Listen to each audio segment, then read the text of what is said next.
नमस्कार। आज हम बात करेंगे सिविक सेंस की। एक ऐसा मुद्दा जिसके बारे में हम सबको लगता है कि हम जानते हैं, पर भारत में इसकी जो हकीकत है ना, उसकी जड़ें हमारी सोच से कहीं ज्यादा गहरी हैं। अच्छा, इसे समझने के लिए चलिए एक छोटी सी तुलना करते हैं। एक तरफ है डेनमार्क का शहर कोपेनहेगन। सोचिए, हर 5 मिनट की दूरी पर एकदम साफ सुथरे पब्लिक टॉयलेट्स, बिना गड्ढों वाली सड़कें और अनुशासन में चलता ट्रैफिक। और दूसरी तरफ हैं हमारे अपने देश के शहर, जहां कूड़े के ढेर, खुले में पेशाब करना और गाड़ियों के हॉर्न का शोर, ये सब बहुत आम है। लगता है ना जैसे दो अलग अलग दुनिया हों। तो सवाल ये उठता है कि क्या ये हम भारतीयों की ही गलती है? मतलब क्या हमारे अंदर सिविक सेंस है ही नहीं, जेनेटिकली ही कमी है? ये बात बहुत लोग सोचते हैं, पर रुकिए, सच्चाई इससे बहुत अलग है। जवाब है नहीं, ऐसा बिल्कुल नहीं है। असल में प्रॉब्लम बहुत ज्यादा गहरी है। चलिए आज इस समस्या की तह तक चलते हैं और असली वजहों को एक एक करके समझते हैं। तो आज हम 4 जरूरी पहलुओं पर बात करेंगे: जातिवाद और हमारी मानसिकता, हमारा लाचार सरकारी सिस्टम, समाज में सहानुभूति की कमी, और आखिर में कि बदलाव का रास्ता क्या हो सकता है। तो सबसे पहली और शायद सबसे जरूरी वजह, सिविक सेंस की कमी का एक बहुत बड़ा कारण हमारी सोशल बनावट है, जिसमें जातिवाद की जड़ें बहुत गहरी हैं। देखिए, सदियों से हमारे समाज में एक सोच चली आ रही है कि सफाई का काम एक खास जाति के लोगों का ही है। गांधी जी ने भले ही सफाई कर्मी को समाज के लिए मां जैसा दर्जा दिया, पर हकीकत में समाज ने उन्हें सबसे निचले पायदान पर ही रखा। और इसका नतीजा ये हुआ कि ज्यादातर लोगों ने सफाई को अपनी जिम्मेदारी मानना ही छोड़ दिया। और ये जो मानसिकता है ना, ये हमारी भाषा में साफ साफ झलकती है। कूड़ा कौन पैदा करता है? हम। लेकिन जो उसे उठाने आता है उसे हम क्या कहते हैं? कूड़े वाला। सफाई कर्मचारी भी नहीं। ये दिखाता है कि हमने दिमागी तौर पर खुद को इस काम से कितना अलग कर लिया है। अब देखिए, भारत में गरीबी की वजह से क्या होता है। घर की सफाई के लिए हेल्प आसानी से और सस्ते में मिल जाती है। लेकिन अगर आप कनाडा या जापान जैसे देशों में देखेंगे तो वहां लोग अपना घर, अपना कचरा सब खुद मैनेज करते हैं। क्यों? क्योंकि वहां इसे एक बेसिक पर्सनल ड्यूटी माना जाता है। ठीक है, तो ये तो हुई मानसिकता की बात, पर कहानी यहीं खत्म नहीं होती। अब देखते हैं कि कैसे हमारा जो सरकारी सिस्टम है वो इस प्रॉब्लम को और भी बड़ा बना देता है। एक शिकायत जो हर कोई करता है, अरे लोग खुले में पेशाब क्यों करते हैं? पर क्या हमने कभी सोचा कि इसकी असली वजह क्या हो सकती है? सच्चाई तो ये है कि पब्लिक फैसिलिटीज के नाम पर हमारे पास कुछ भी नहीं है।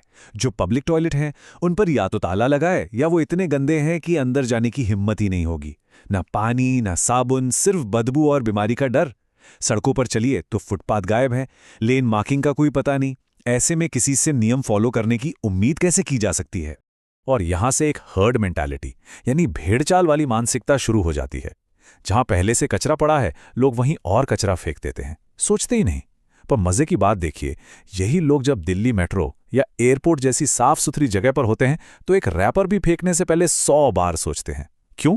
क्योंकि वहां माहौल अलग है, सिस्टम काम कर रहा है।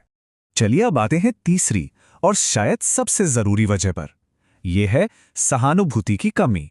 मतलब एक दूसरे के लिए सोचने की, एक साझा जिम्मेदारी की जो भावना होती है, उसकी कमी। इसे बबल मेंटालिटी भी कह सकते हैं। हमारे शहरों में अमीर और गरीब के बीच जैसे एक अदृश्य दीवार है। अमीर लोग अपने करोड़ों के अपार्टमेंट्स में रहते हैं, अंदर सब कुछ शानदार है, लेकिन उन्हें इस बात से कोई फर्क नहीं पड़ता कि उनकी सोसाइटी के गेट के ठीक बाहर ही कूड़े का अंबार लगा है। मेरा घर साफ है, बाहर से मुझे क्या लेना देना। ये जो सोच है ना, इसने पूरे शहर को अपना समझने वाली फीलिंग ही खत्म कर दी है। और पता है, सहानुभूति कोई बहुत बड़ी चीज नहीं है। इसे हम अपनी रोज की छोटी छोटी आदतों से बना सकते हैं।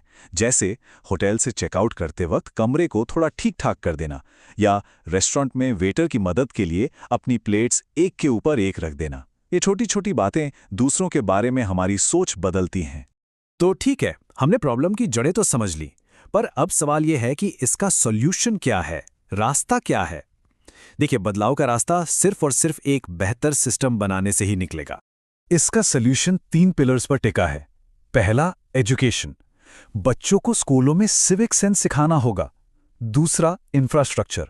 सरकार को साफ सुथरे पब्लिक टॉयलेट, डस्टबिन, फुटपाथ ये सब बनाना और मेंटेन करना होगा। और तीसरा, एनफोर्समेंट, मतलब नियम तोड़ने वालों पर पक्का फाइन लगे, ताकि गलत काम करने से पहले डर हो। और यकीन मानिए, अगर सिस्टम सही होना तो लोग खुद ब खुद बदल जाते हैं। डेनमार्क का उदाहरण देखिए।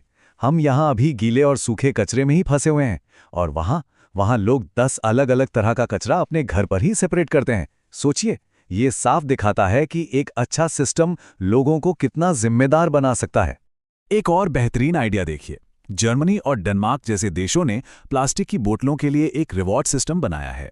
जब आप कोई बोतल खरीदते हैं तो आप थोड़ी सी डिपॉजिट मनी एक्स्ट्रा देते हैं, और जब आप खाली बोतल मशीन में वापस डालते हैं तो वो पैसे आपको वापस मिल जाते हैं।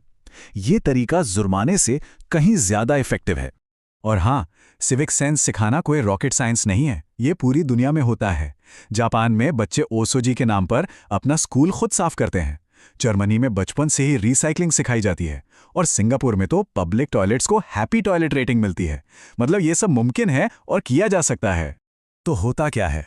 जब सरकार एक साफ सुथरा और व्यवस्थित माहौल देती है तो लोगों का बर्ताव अपने आप सुधरने लगता है, और जब लोग सुधरते हैं तो माहौल और अच्छा हो जाता है।